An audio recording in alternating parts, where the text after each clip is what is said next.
All right, welcome back to Tricked Out Customs. So we had a customer that had a design layout they wanted to use, so we got right to work.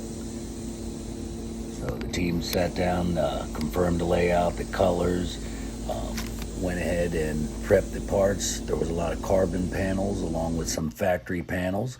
So we applied the base coat with a fade into the carbon on the rear fender and throughout some of the other parts.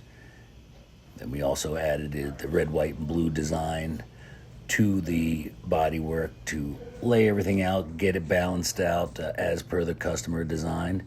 Looking at the first layer there of the candy, showing the fade from the base coat into the carbon. And then on some of the parts that were just black, doing the fade work as the complete base.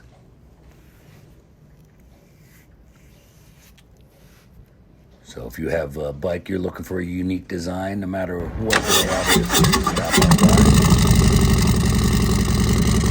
Customers are extremely happy. Did their first start up here at our location as the bike was assembled. You can see beautiful trash turbo and the other goodies on this bike here. We were happy to do the paint job to bring the customer's vision to life. So make sure you check us out. Any of your paint, motorcycle fabrication, custom powder coating, or finishing, servicing, we've got you covered here at Tricked Out Customs. So enjoy the rest of the bike. Make sure you check us out online or stop by our store, 240 York Road. Get tricked out, though.